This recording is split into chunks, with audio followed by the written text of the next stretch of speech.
Could the best player in baseball be interested in coming to Boston?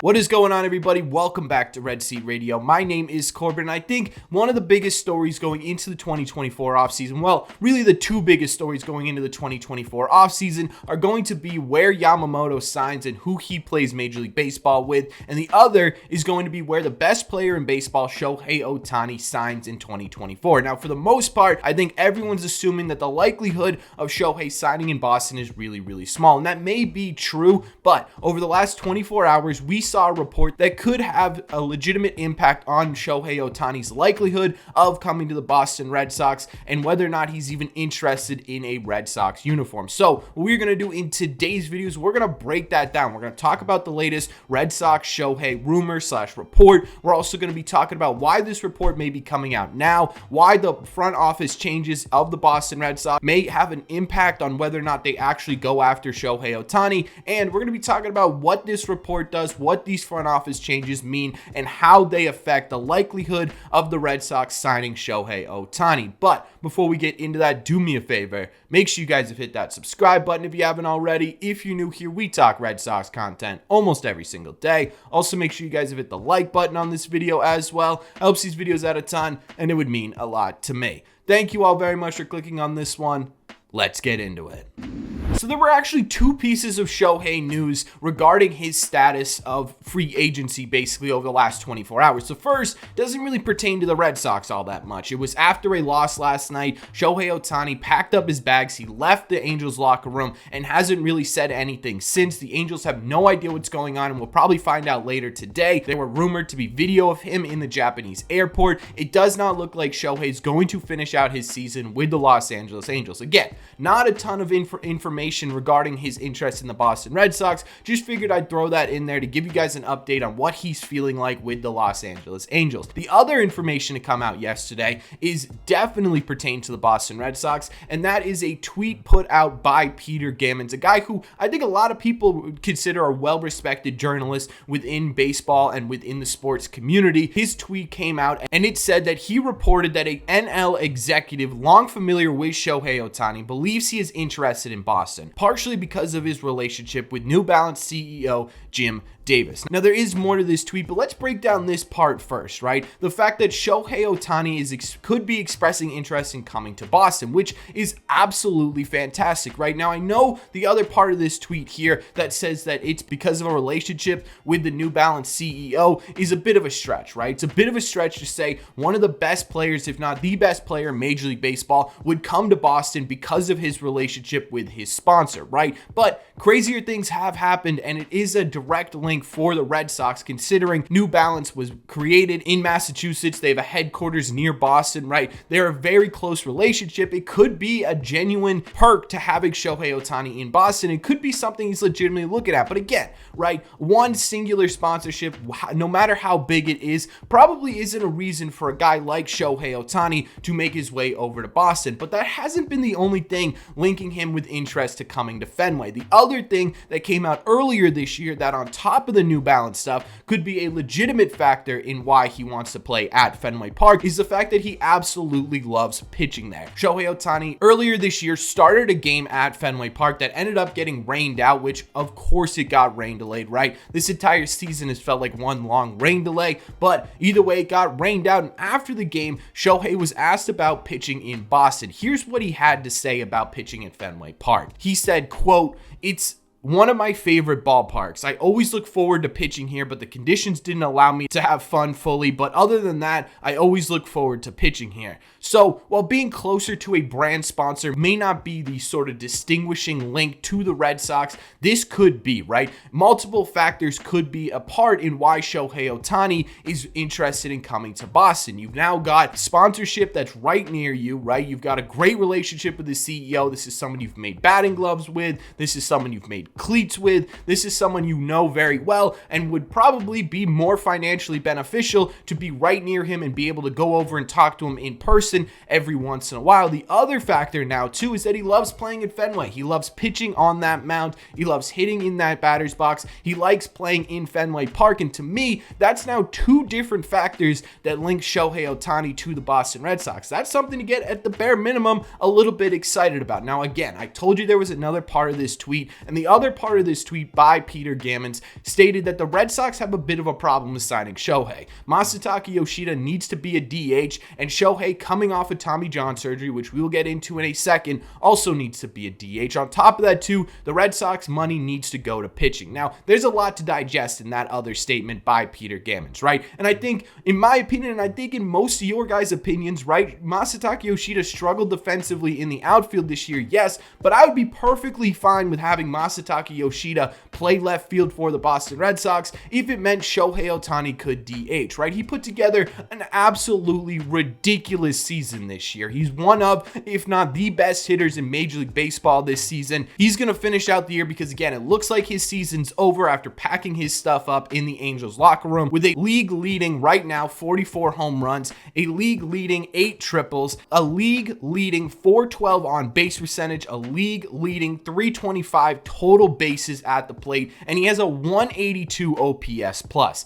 That is 82% more productive at the plate than the average hitter in Major League Baseball, all while having a UCL tear, right? He played part of this season with a tear in his UCL and was still one of the best hitters in Major League Baseball. I don't know about you, but if that's our DH, I am perfectly fine with having Masataka Yoshida play left field for the Boston Red Sox. Honestly, I would be fine either way having Masataka Yoshida play left field, but if you're going to make room for Shohei Ohtani and you can have both Masa and Ohtani in the same lineup, yeah, I don't care what he's doing in left field, to be totally honest with you, right? That's the other thing with this tweet, right? Is he says, oh, it's a little bit less likely because that would mean Masa has to play the field. I don't care.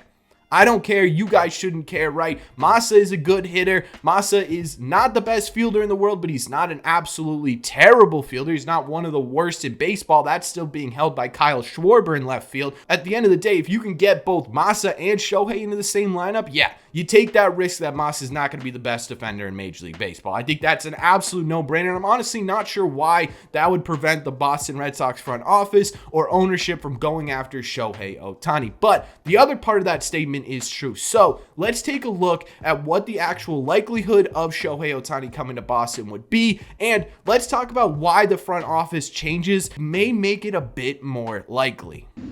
Even with this report slash rumor, whatever you want to call it, I don't know if the Red Sox likelihood of signing Shohei Ohtani is very good, right? But the chances aren't zero anymore. And the reason I say that is because of the Red Sox firing Chaim Bloom. One of the things that the Red Sox ownership tends to do is they tend to be pretty reactionary, right? They don't handle losing very well, and they certainly don't handle being considered a weak team very well within Major League Baseball. And usually that leads to a big free agent signing, or usually that leads to a change in leadership and stuff like that, and they already made the leadership change. Could this be the perfect opportunity for the Red Sox ownership to sort of flex their muscles a bit, get someone in here who immediately could come in and make this team a winning contender and be a huge statement in Major League Baseball that, hey, the Red Sox care about winning, the Red Sox want to win, and the Red Sox are going to spend to get there. That, to me, is why I think this is such an interesting timing to put this statement out, because with the firing of Chaim Bloom, the Red Sox ownership is going to be looking to make a statement, and now this report comes out just a day or two after the firing of Chaim Bloom.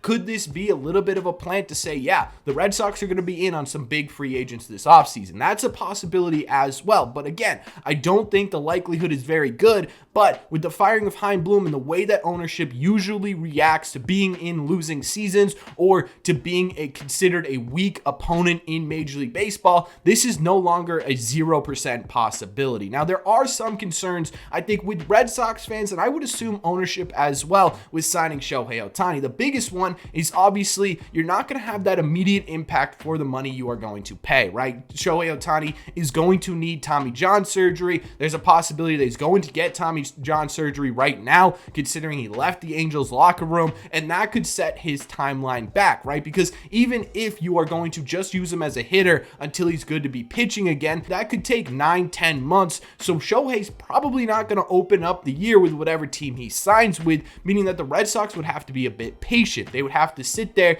and they would have to be okay with not having the immediate impact of this superstar that you signed over the offseason. And I don't know if the front office is going to want to do that, especially if they want to make a massive statement that, hey, we're here and we're ready to party, right? I don't know if Shohei Ohtani is going to be that guy. The other part of this too is that last part of Peter Gammon's tweet, that the Red Sox money needs to go to pitching. And he's not wrong, right? The Red Sox desperately need starting pitching. While Shohei Ohtani is a fantastic starting pitcher, especially this year, he was doing really, really well. Last year, he did really well, right? He almost won a Cy Young last year. He's a great pitcher in Major League Baseball. The problem with that is, again, you're going to have to be patient. I don't know if the Red Sox are going to be patient this offseason. Shohei Ohtani is most likely not going to be stepping on the mound in 2024 and will most likely be a starting pitcher in 2025. And then it's a question of how long can he do both, right? How long after a Tommy John surgery are you going to allow this guy that you're probably paying upwards of $40 million a year for to be a starting pitcher as well as a hitter in Major League Baseball? That's the big question, and I don't know if the Red Sox are going to want to answer that. I think the Red Sox are going to want some immediate results,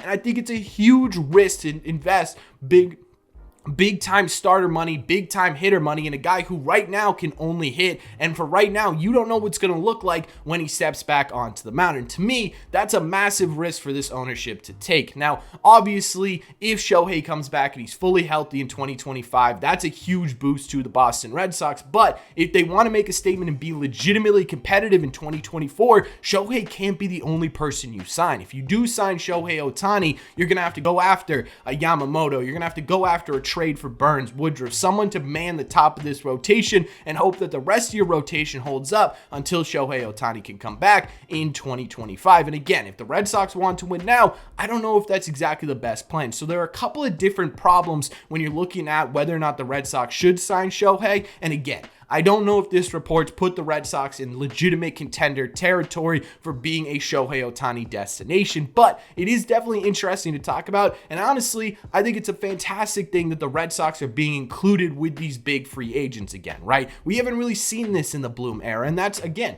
not really a fault to Bloom. That's probably more of a fault to ownership and what they are allowing behind Bloom to spend and stuff like that. But at the same time, too, now that Bloom's gone, you're going to start seeing Red Sox ownership be involved with a lot of these big name free agents because everyone around baseball knows the Red Sox want to make a statement right now, and this is what's going to make the offseason a bit more enjoyable. It's going to make it a little bit fun, right? We're going to be talking about these big free agents, and this is just the start of it. So I'm excited that the Red Sox are involved with a big free agent like Shohei Ohtani, regardless of what the actual likelihood is. But that's just my opinion. So let me know in the comment section down below. 1, what do you think of this Shohei rumor? 2, what do you think about Shohei to Boston? And 3, do you think it's the right idea for the Red Sox to go after and eventually sign Shohei Ohtani? Let me know all your thoughts on Ohtani to Boston in the comment section down below. As always, if you made it to the end of this video, do me a favor. Make sure you guys have hit that subscribe button if you haven't already. If you're new here, we talk Red Sox content almost every single day. Also, make sure you guys have hit the like button on this video as well. Helps these videos out a ton, and it would mean a lot to me.